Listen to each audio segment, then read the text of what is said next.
Okay, so now we're going to look at specific reproductive tracts. We're going to start with the female tract.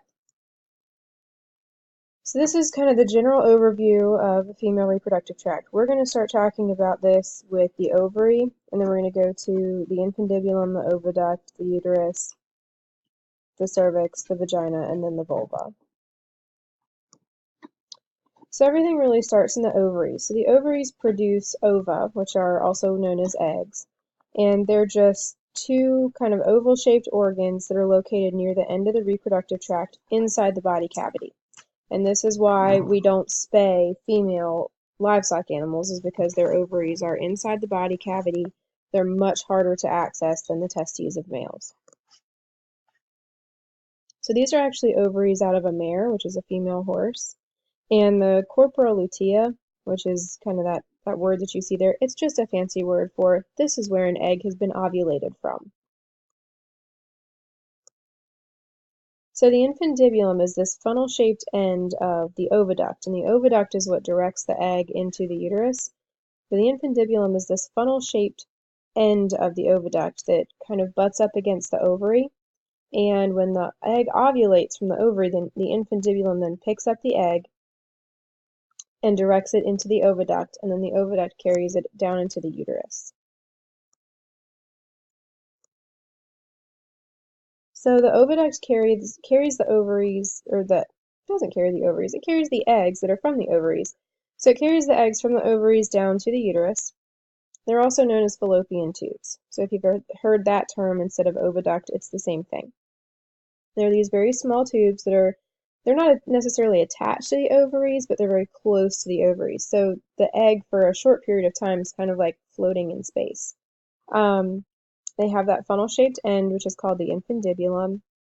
So again, the egg is ovulated up from the ovary, kind of floats down, the infundibulum then catches it, directs it into the oviduct, and the oviduct then directs it down into the uterus.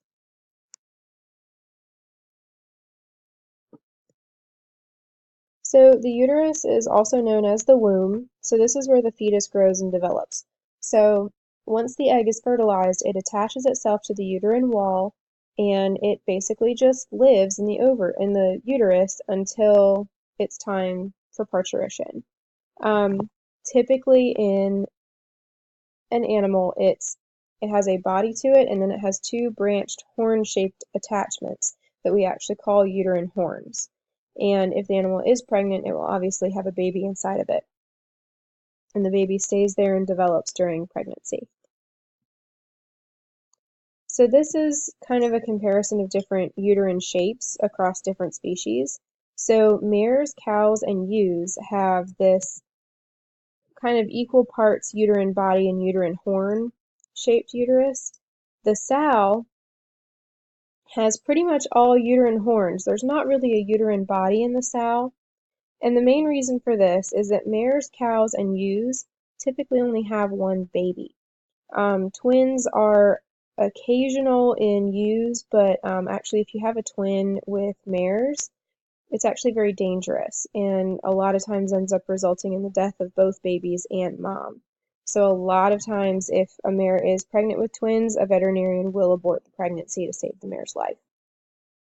But in a sow can have a whole bunch of babies at once. So all those little piglets have their own little spot along the uterine wall. So you might have a piglet right here, and a piglet right here, and a piglet right here, and so on and so forth, all the way through the uterus. Whereas typically in your mares, your cows, and your ewes, you're only going to have one baby, and it's going to take up the majority of that uterine body. And then in humans, we have mostly uterine body, not so much uterine horns. So the cervix. The cervix is this very thick-walled muscular structure, and it's made up of all these different folds and rings of muscular tissue. It's a really strong part of the reproductive system. It's located right at the neck of the uterus, and it actually separates the uterus from the vagina. And its main function really is to serve as a passageway. It serves as a passageway for sperm to travel from the vagina to the uterus to fertilize the egg, and it also serves as a passageway for the fetus during birth. But during pregnancy, it's pretty much closed and it's completely sealed off. So its job is to protect the fetus while it's developing. So that cervix seals up and it doesn't allow any pathogens, which is just a fancy word for nasty, bad things that cause infection.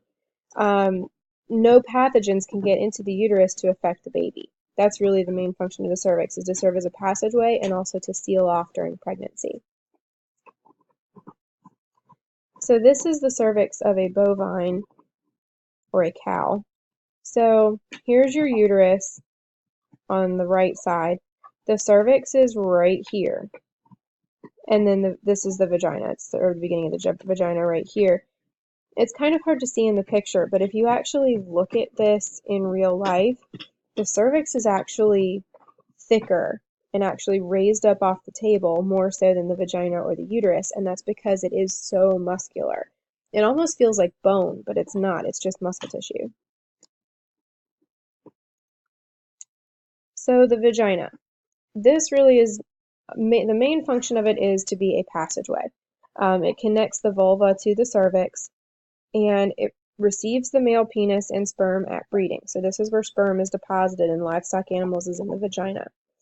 And it also serves as a passageway for the baby to pass through during parturition. It's also a passageway for urine to be expelled.